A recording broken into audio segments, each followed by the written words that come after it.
In 1937, Nanjing was the capital of China, a city of approximately 1 million people.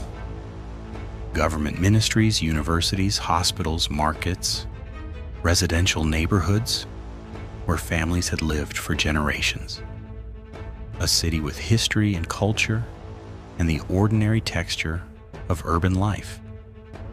On December 13th, 1937, Japanese Imperial Army forces entered Nanjing.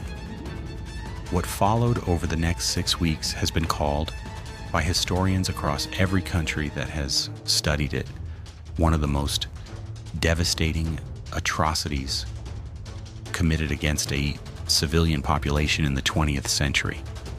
An estimated 300,000 people were killed. Tens of thousands of women were subjected to sexual violence. The city was systematically looted and burned. And the world, for reasons that took decades to fully understand, looked away.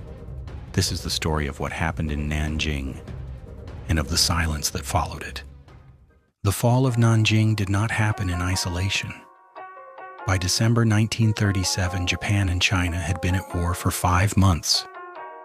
A conflict that had begun with the Marco Polo Bridge incident in July and had escalated with a speed and ferocity that neither side had fully anticipated. Japanese forces had advanced through Shanghai in brutal fighting that cost both sides enormous casualties. And Nanjing, the nationalist Chinese capital, was the next strategic objective. Chiang Kai-shek and the nationalist government evacuated the city on December 7th, taking the military command structure and most of the government apparatus with them. What remained was a population of civilians, residents who had not fled, refugees who had arrived from the surrounding countryside as Japanese forces advanced, and a diminishing garrison of Chinese soldiers who had been ordered to defend the city without the resources or leadership to do so effectively. A group of foreign nationals, diplomats, business people, missionaries, and doctors from Germany, the United States, and other neutral countries established the Nanjing Safety Zone in the weeks before the Japanese arrival. Led by figures including German businessman John Rabe and American surgeon Robert Wilson, the safety zone was a designated area of the city where civilians could seek refuge under the nominal protection of international neutrality. Approximately 200,000 civilians crowded into the safety zone. They believed it would protect them. Japanese forces entered Nanjing on December 13th, 1937. The safety zone's protection proved, in practice, to be limited. What Japanese forces did in Nanjing over the following 6 weeks has been documented through multiple independent sources. The diaries and reports of the foreign nationals in the safety zone, the testimony of Chinese survivors, Japanese military records, and the accounts of Japanese soldiers and officers that emerged in the decades after the war. The documentation is extensive. The consensus among historians outside Japan is that what occurred constitutes one of the most serious war crimes of the 20th century. Chinese combatants who had surrendered or been captured were executed in large numbers, in some cases by mass shooting, in some cases by other means, in some cases in what Japanese military accounts describe as competitions between officers. The executions of prisoners of war violated the laws of armed conflict that Japan had formally agreed to observe. Civilian killings were widespread. Residents who had not sought refuge in the safety zone were killed in their homes and on the streets. The killings were not incidental to military operations. They occurred after organized military resistance had effectively ended. Sexual violence was systematic and on a scale that the foreign nationals in the safety zone documented in real time, in diaries and reports that they knew would eventually reach the outside world. The looting and burning of the city was organized and extensive.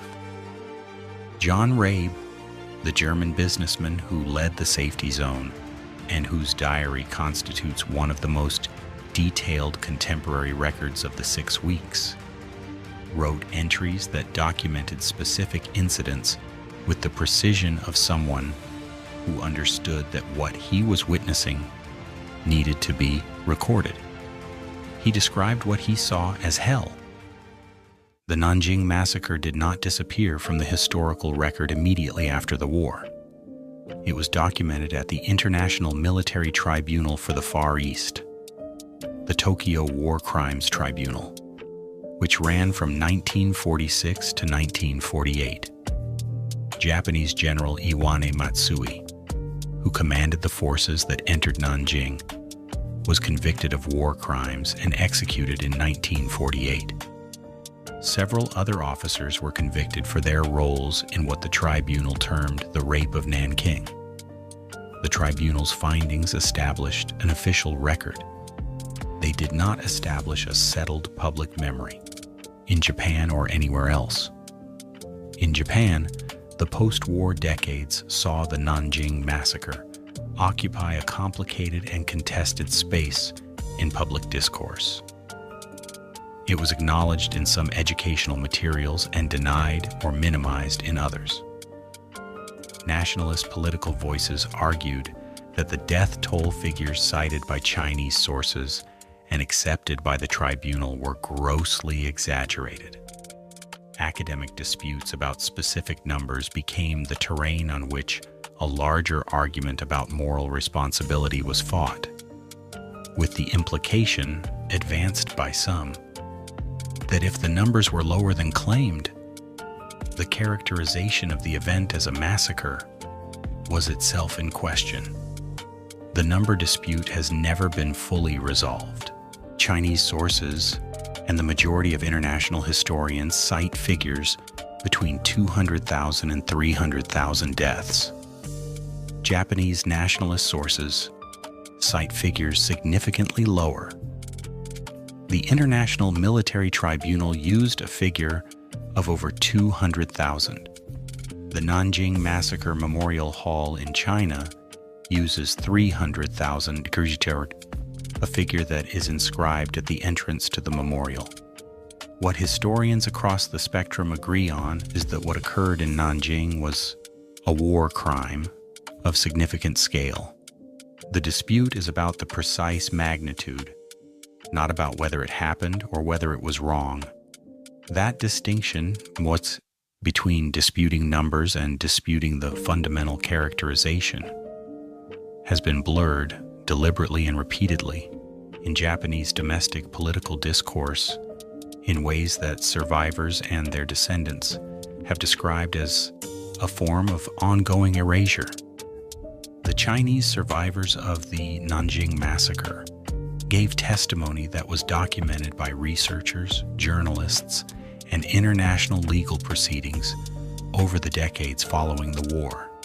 Iris Chang, a Chinese-American historian, published The Rape of Nanking in 1997, 60 years after the events it documented. The book brought the massacre to widespread English-language attention for the first time. It became an international bestseller. It also generated significant controversy in Japan, where nationalist groups disputed its findings and some publishers declined to release a Japanese translation.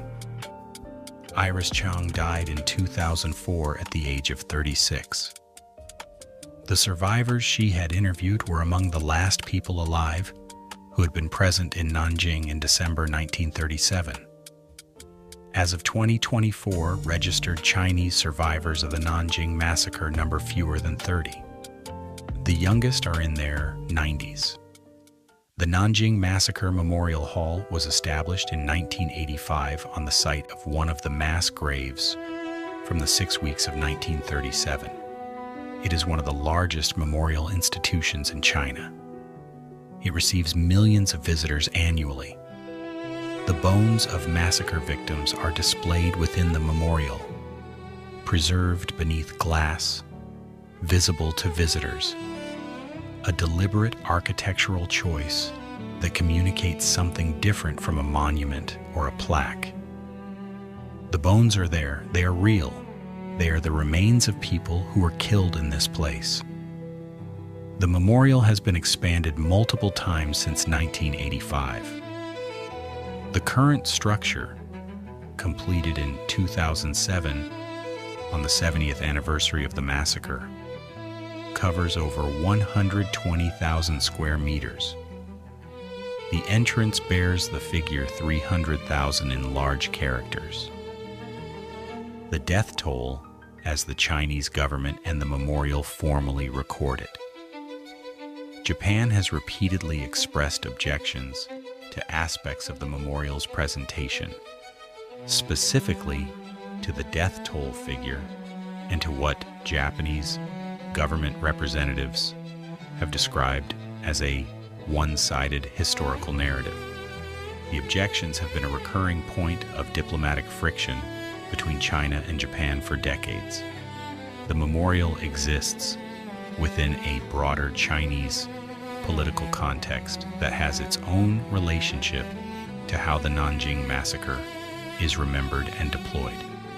The Chinese government's engagement with the massacre's memory has intensified in periods of heightened tension with Japan and moderated in periods of diplomatic engagement, a pattern that critics have noted reflects political calculation as much as historical witness. The survivors' testimony exists independent of both governments' political calculations.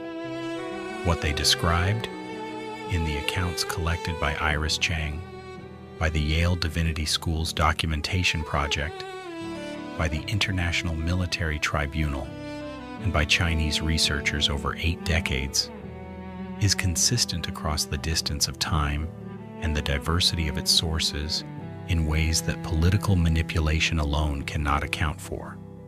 John Rabe's diary was suppressed for decades, first by the Japanese occupation authorities who confiscated it after the war, then by political circumstances that made its contents inconvenient. It was finally published in Germany in 1996 and in English in 1998. He had written it in real time in December 1937 and January 1938, with the understanding that what he was witnessing needed to be preserved. He was right. The Nanjing Massacre occurred 87 years ago. The last people who were present in the city during those 6 weeks are dying. As of 2024, fewer than 30 registered Chinese survivors remain alive. They are in their 90s. They have given their testimony. They have watched the diplomatic arguments unfold over decades. They have seen apologies offered and qualified and contested. They have attended memorial ceremonies and spoken to researchers and journalists and legal proceedings and anyone who would listen. They are almost gone. What remains after them is the documentary record, the diaries, the testimonies, the tribunal findings, the bones beneath the glass in Nanjing, the photographs taken by Japanese soldiers that somehow survived, and that show, with the indifference of documentation, what was done. Japan's relationship with the Nanjing Massacre in 2024 follows the same pattern that has defined it since 1945. Official acknowledgement exists. Japanese prime ministers have expressed condolences for the suffering of Chinese people during the war in language that stops short of the specific acknowledgement that Chinese survivors and their descendants have consistently said they need. Nationalist voices within Japan continue to contest the numbers, the characterization, and in some cases, the fundamental historical account. The diplomatic relationship between China and Japan, the second and third largest economies in the world, is shaped in part by this unresolved history. It surfaces in territorial disputes, in trade negotiations, in the language of official statements, in the protests that erupt when Japanese officials visit the Yasukuni Shrine, where convicted war criminals are enshrined alongside Japan's war dead. The history of 6 weeks in 1937 has consequences that are still visible in 2024. The people who survived those 6 weeks are almost gone. The consequences are not. The bones beneath the glass in Nanjing are still there. They have nowhere else to go.